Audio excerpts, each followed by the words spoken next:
Assalomu alaykum, hurmatli talabalar. Bugungi mavzuyimiz molekulyar fizika kursidan bo'ladi. Ya'ni navbatdagi ma'ruza mashg'ulotimiz molekulyarning demak tezlik komponentlari bo'yicha taqsimoti haqida bo'ladi. Xo'p, ma'ruza rejamiz molekulyarning tezlik komponentlari bo'yicha taqsimoti, molekulyarning tezlik bo'yicha demak taqsimoti, molekulyarning o'rtacha arifmetik tezliklari, molekulyarning o'rtacha kvadratik tezliklari va molekulyarning eng katta ehtimoliy tezliklari haqida bo'ladi.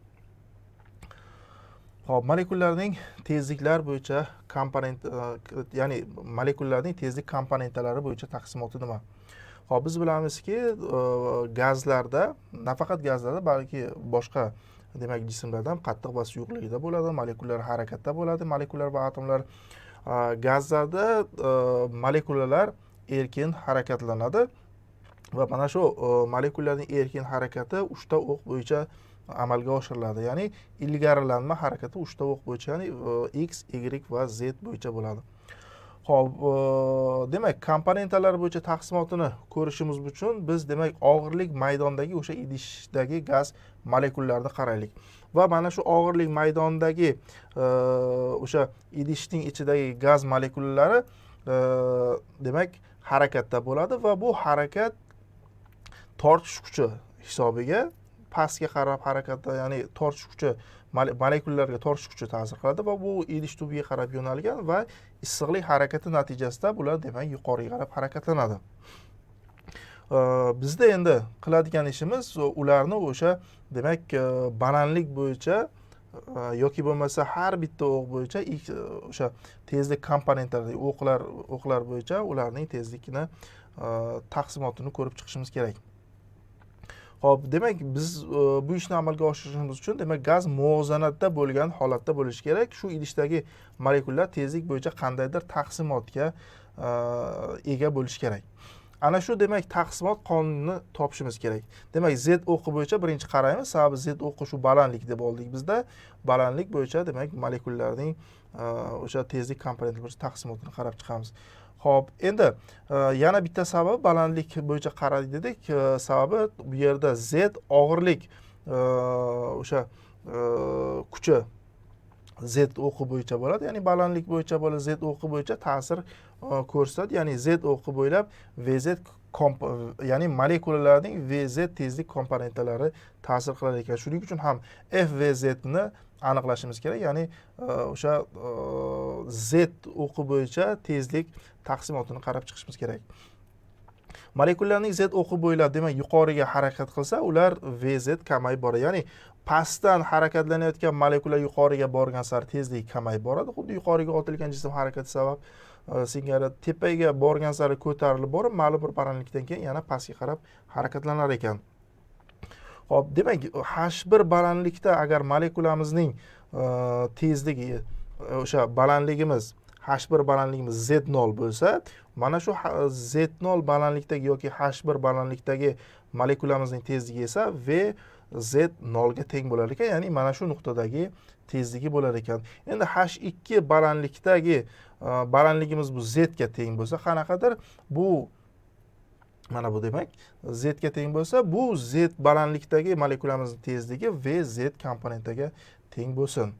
Xo'p, energiyaning saqlanish qonuniga ko'ra boshlang'ich kinetik energiya bor edi. Ya'ni mv Z0 kvadrat taqsim 2 bu paytdagi potensial energiyasi 0. Endi buni boshlang'ich o'sha nuqta deb olganimiz sababli va bu ma'lum bir Z balandlikdagi kinetik energiya hamda potensial energiyalarning yig'indisiga teng bo'ladi. Bu energiyaning saqlanish qonuniga muvofiq bo'lar edi. Agar bizda boshlang'ich o'sha kinetik energiyamiz, ya'ni mvz0 kvadrat taqsim 2 miz mgz dan ma'lum bir balandlikdagi o'sha potensial energiyamizdan kichik yoki teng bo'lsa, agar u holatda molekula Z balandlikka ko'tarila olmas ekan. Kichik bo'lsa, ayniqsa Z balandlikka ko'tarila olmaydi va ungacha bo'lgan ma'lum bir balandlikdan pastga tushadi. Eng yuqori balandlik demak H maksimalimiz bu Z ga teng bo'lyapti. Z da agar topadigan bo'lsa, agar u holatda bu V kvadrat Z0 taqsim 2 Z formula orqali topishimiz mumkin. Bunda VZ0 teng bo'ladi. Ya'ni maksimal balandlikka erishgandan keyin xuddi yuqoriga otilgan jism harakati sababli yuqoriga otilgan jism pastga tushish nuqtasida nima bo'lardi? Uning o'sha ya'ni balandlik bo'yicha, ya'ni z o'qi bo'yicha tezlik komponentasi 0 ga teng bo'ladi va molekula orqaga qarab harakatlanadi, ya'ni qulaydi. Xo'p, biror ixtiyoriy z balandlikda asosining demak o'sha maydoni birlikka teng bo'lsa agar dz balandlikdagi qatlamga ajratamiz. Ya'ni bizda xayolan demak bir qatlamni ajratib olamiz. Bu qatlamning ko'rnalang kesim yuzasi asosining yuzasi yoki birlikka teng bo'ladi va o'sha dz balandlikdagi gazni ajratib olamiz. Qatlam balandligi dz ga teng bo'lsin. Bu yuqoridagi gaz bu qatlamdagi gaz harakatlanayotgan molekulalardan iborat bo'ladi va bu qatlamdagi gaz molekullari bir qismi yuqoriga qarab harakatlanadi va bir qismi pastga tomon harakatlanadigan molekulalarni tashkil topgan bo'ladi. Endi qatlamdagi gaz molekullalar soni agar konstanta deb olsa agar, u holatda yuqoriga chiqayotgan molekulalarning oqimi pastga tushayotgan molekulalar oqimiga teng bo'lishi kerak. Xo'p, mana shu qatlamdagi molekulalar soni qanday topamiz? Bu qatlamdagi molekulalar soni quyidagi formula bilan topiladi. V ko'paytirilgan S ko'paytirilgan delta T ko'paytirilgan N ga. Ya'ni bu nima degani? Asosining yuzasiga V ko'paytirilgan delta T'miz bu o'sha idishning balandligini beradi. Ya'ni molekula balandlikka qarab, yuqoriga qarab harakatlanyapti. Yuqoriga qarab harakatlanayotganda, demak, V ni T ga ko'paytirsak, o'sha balandligini beradi. Xo'p, S endi asosining yuzasi bo'lganligi uchun bu demak uchalasining ko'paytmasi o'sha qatlam hajmini beradi. Buni demak molekulyar konsentratsiyasi ko'paytirsak, molekulyar sonini berar ekan. Endi yuqoriga qarab harakat oqimi bu n taqsim S ko'paytirilgan delta T ga yoki vaqt birligi ichida birlik yuzadan oqib o'tayotgan molekulalar soniga teng bo'ladi. Endi molekulyar soni o'rniga yuqoridagi ifodani qo'ysa agar, delta S ko'paytirilgan delta T'lar qisqarib ketadi va shuning uchun ham oqim bu yerda V ko'paytirilgan N ga teng bo'lar ekan. Yoki buni dV teng N V ko'paytirilgan Dn shaklida ham yozishimiz kerak. Yozsak bo'ladi. Xo'p, yuqoriga harakatlanayotgan molekulyar oqimi bilan pastga harakatlanayotgan molekulyar oqimi bir-biriga tengligi sababli pastga va yuqoriga harakatlanayotgan molekulyar soni ham bir-biriga teng bo'lishi kerak. Va shuning uchun ham yuqoriga harakatlanayotgan masalan molekulalar soni n taqsim delta S ko'paytirilgan delta T ga yoki n ko'paytirilgan V ga teng bo'lar ekan. Z0 balandlikdagi molekulalarning tezligini demak VZ0 dan VZ0 plus DVZ gacha intervalda yotgan hajm birligidagi molekulyar sonini topsa agar, bu demak DNZ0 teng NZ0 F VZ0 ko'paytirilgan DVZ0 ga teng bo'ladi. Va bu yerda molekulalar soni o'rniga Dn ko'paytirilgan S ko'paytirilgan VT ni qo'yishimiz mumkin. Endi pastdan yuqoriga harakatlanayotgan molekulalar soni demak quyidagi ifoda bilan aniqlanadi. Bu yerda demak NZ0 ko'paytirilgan integralda faqat ildiz osti 2 JZ dan cheksizlikgacha integrallashimiz kerak. Yuqoridan pastga o'tuvchi molekulyar soni ham xuddi shunaqa bo'ladi. VZ teng faqat 0 dan cheksizlikgacha bo'ladi. Sababi yuqorida deganimiz pastga tushayotgan boshlang'ich o'sha tezligi 0 ga teng edi. Minus demak cheksizlikgacha integrallashimiz kerak bo'ladi. VZ ko'paytirilgan FVZ DVZ bo'ladi. Endi molekulyar yuqoriga va pastga harakatlanayotgan molekulyarning soni tenglik shartidan demak biz quyidagi ifodani olamiz va bu bir tomondan yuqoriga qarab harakatlanayotgan molekulyar soni bo'lsa, bu esa pastga tomon harakatlanayotgan molekulyar soni. Ya'ni nima dedik? Mana bu shartga ko'ra ikkalasi teng bo'lishi kerak. Xo'p, n Z0 ni tenglamamizning o'ng tomoniga o'tkazib yuborsak, demak nz taqsim nz0 ifoda kelib chiqadi va bu Boltzmann demak qonuniga ko'ra y darajasi minus mgz taqsim kt ga teng bo'lar ekan. Xo'p, buni inobatga olsak, yuqoridagi tenglamani quyidagicha yozishimiz mumkin va bunda y darajasi minus mgz taqsim kt, ya'ni mana buni o'rniga qo'yib qolgani demak o'zi turadi. Birinchi tenglamada, ya'ni energiyaning saqlanish qonunidan quyidagigina ega bo'lamiz har ikkala tomon demak differensiallab va buni ishlasa agar m ko'paytirilgan 2vz0 ko'paytirilgan dvz0 taqsim 2 teng m 2vz ko'paytirilgan demak dvz taqsim 2 plus 0 bo'ladi. Ya'ni o'sha balandlikdagi nimamiz o'zgarishi 0 ga teng bo'lar ekan. Ikkilar qisqarib ketsa, u holatda quyidagi ifodamiz kelib chiqadi. Sababi z demak konstanta deb oldik. Va mana bu yerdagi integralni demak quyidagicha olishimiz mumkin. Ya'ni yuqorida aytdikki, buni tenglashtirdik. Ildiz osti 2gz dan cheksizlikgacha vz0 ko'paytirilgan dvz0 teng 0 dan cheksizlikgacha vz ko'paytirilgan dvz bilan demak almashtirishni amalga oshira olamiz. Ikkinchi ifodani borib 3 ga qo'ysak, demak quyidagi tenglamamiz kelib chiqadi. Y darajasi minus gz taqsim kt ko'paytirilgan, demak 0 dan cheksizlikgacha agar f vz ko'paytirilgan vz ko'paytirilgan dvz ni ko'paytirsa agar quyidagi demak ifodamiz kelib chiqar ekan. Buni differensiallasa agar tezlikning demak o'sha z0 z o'qi bo'yicha o'sha taqsimot funksiyasi f vz0 teng f vz ko'paytirilgan y darajasi minus mgz taqsim kt ga teng bo'lar ekan. Yoki buni quyidagicha ko'rishimiz mumkin. Bu konstant, ya'ni a ga teng deb bo'lsa agar, a esa bu yerda konstanta bo'ladi. Xo'p, demak f va zimiz, ya'ni gaz molekulalarining z o'qi bo'yicha tezlik komponentalari bo'yicha demak taqsimot funksiyasi a ko'paytirilgan y darajasi minus mvz kvadrat taqsim 2 kt ga teng bo'lar ekan.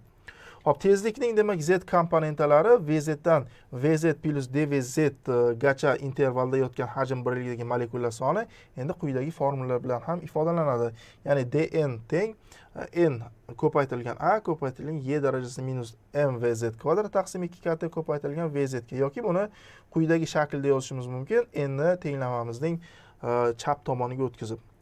Hop, dn taqsim n bu yerda gazning ixtiyoriy molekulasining tezligi hisoblanadi. Ya'ni gaz ixtiyoriy molekulasi tezligi z komponentasi vz dan dvz dan demak vz gacha ekanligi, ya'ni teng ekanligi ehtimolini aniqladi yoki ehtimoli bo'ladi.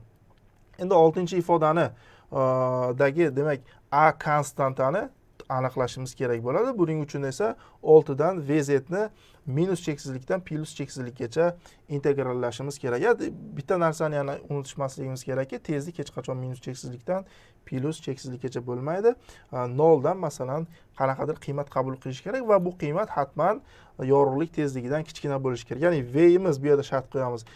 Plus cheksizlikdan minus cheksizlikka emas, bu tezligimiz hatman 0 dan o'sha yorug'lik tezligidan kichkina tezlik bo'lishi kerak.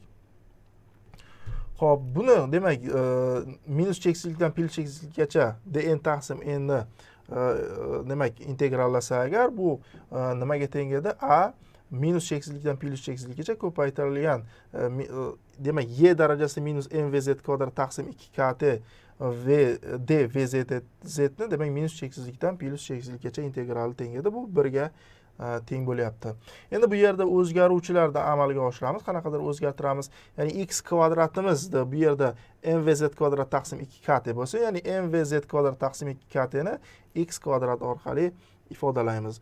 Va bizga vz tezlik komponentamiz 2 kt taqsim m ko'paytirilgan x ga teng bo'ladi. Agar mana bu yerdan v tezlik topsak agar, va dvz imiz esa 2 kt ildiz osti 2 kt taqsim m ko'paytirilgan dx ga teng bo'lar ekan.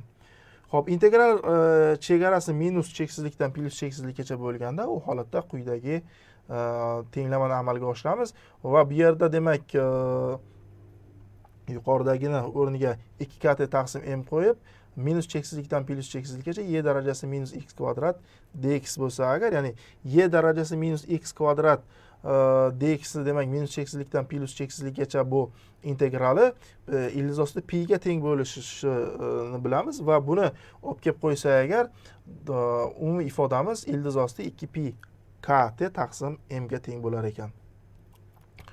Xo'p, bularni agar e'tiborga olsak, biz a minus cheksizlikdan, ya'ni a ni integraldan tashqariga chiqadi. Y darajasi minus mvz kvadrat taqsim 2 kt d vz ni minus cheksizlikdan plyus cheksizlikkacha integrallaganimizda demak quyidagi kelib chiqar ekan.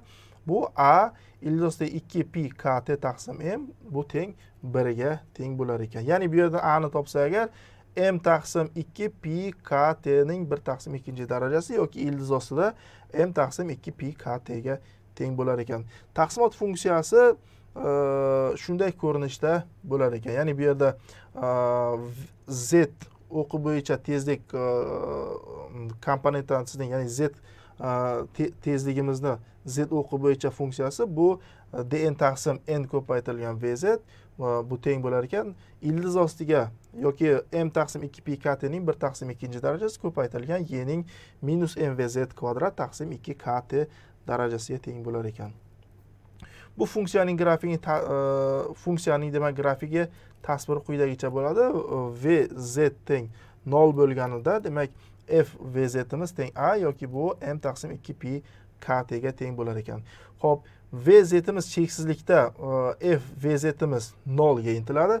vzimiz 0 da esa f vzimiz a ga intilar ekan. Yoki ya'ni bu 0 tezlikka yaqin bo'lgan molekulalarning ulushi a ga teng bo'lar ekan. Bu yerda o'sha ayimiz demak bu boshlang'ich nima desak ham bo'ladi yoki bu o'sha tezligi 0 ga yaqin bo'lgan molekulalar ulushi hisoblanadi. Fizik ma'nosi bu yerda demak temperatura oshsa a kamayadi. Sababi temperatura oshgan sari molekulalarning tezligi oshib boradi. Ya'ni bu ulush kamayadi. Bu taqsimot funksiyasi demak chiqarishda barometrik formuladan foydalaning, lekin formuladagi og'irlik kuchi yo'q va j ham yo'q ekan. Sababi bu yerda o'sha aytdikki, balandlik oshgan sari j ham o'zgaradi va harorat ham o'zgaradi agar bu atmosfera sharoitida bo'lsa agar. Lekin gaz molekulalarining tezligi nimaga bog'liq? Massasiga hamda temperaturaga bog'liq bo'ladi. Ya'ni gaz molekulalarining massasi oshgan sari uning tezligi kamayadi, harorat oshgan sari esa tezlik ortar ekan. Mavzuyimiz shulardan iborat edi. Keyingi darslarda ko'rishguncha xayr, salomat bo'ling.